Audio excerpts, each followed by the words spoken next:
નમસ્કાર દર્શક મિત્રો, બેજ ટીવી ન્યૂઝમાં આપનું હાર્દિક સ્વાગત છે। પાલેજમાં ગુલામે ગૌશુલ રિફાઈ કમિટી દ્વારા પ્રથમ સમૂહ લગ્ન સૈયદ પીરજાદા ગૌશઉદ્દીન રિફાઈ સાહેબ મોટી ગાતી સુરતની ઉપસ્થિતિમાં યોજાયો। આણંદ જિલ્લાના પાલેજ ગામમાં રિફાઈ કમિટી પાલેજ દ્વારા પ્રથમ સમૂહ લગ્નનું આયોજન કરવામાં આવ્યું। રિફાઈ ગ્રુપ પાલેજ આયોજિત સમૂહ લગ્નોત્સવ સમારોહમાં 22 જેટલા મુસ્લિમ સમાજના યુગલોએ ઇસ્લામ ધર્મના શરિયત પ્રમાણે લગ્ન કરીને લગ્ન ગ્રંથિમાં પ્રવેશ કર્યો। આ સમૂહ લગ્નોત્સવ દ્વારા એક અનુપમ સંદેશ પણ અપાયો હતો। ભારત જેવા બિનસાંપ્રદાયિક દેશમાં ગરીબી એ સૌથી મોટો ધર્મ છે। આ ધર્મના લોકો બે ટંકના જમવા માટે પણ ઝઝૂમતા હોય છે। આવા ગરીબ પરિવારોના દીકરા દીકરીઓના ઘર સંસાર માંડવાના સપનાઓ પરિપૂર્ણ થતા નથી। દરેક વર્ગના ગરીબો માટે પોતાના સંતાનોના લગ્ન કરાવવા કઠિન હોય છે।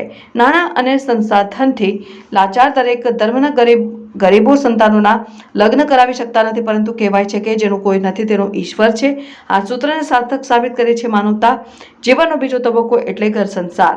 ભારતભરમાં સેવારૂપી સંસ્થાઓ દ્વારા સેવાકીય કાર્ય કરવામાં આવતા હોય છે। ભૂખ્યાને ભોજન, ભટકતાને આશરો અને ગરીબ પરિવારોના લગ્ન કરાવી આપતી અનેક સંસ્થાઓ કાર્યરત છે, જેમાં મોટી ખાનકા એ રિફાઈ સુરત દ્વારા સંચાલિત રિફાઈ કમિટી પાલેજ દ્વારા સંસાર માંડવા માટે ઘર વખરીનો 101થી વધુ વસ્તુઓ સખીરાતાઓ તરફથી પૂરી પાડવામાં આવી હતી। રિફાઈ કમિટી પાલેજ જે વર્ષોથી ગરીબ પરિવારોના લગ્ન, રિફાઈ સીવણ ક્લાસ, મહેંદી ક્લાસ અને કોઈ આકસ્મિક બનાવ માટે મદદનું માધ્યમ બને છે અને આ સમૂહ લગ્નમાં લગ્ન સાદગીથી થાય અને કુરિવાજો દૂર થાય અને નાબૂદ થાય તે હેતુસર એક જ સ્થળે સમૂહ લગ્નનું સફળ આયોજન કરવામાં આવ્યા।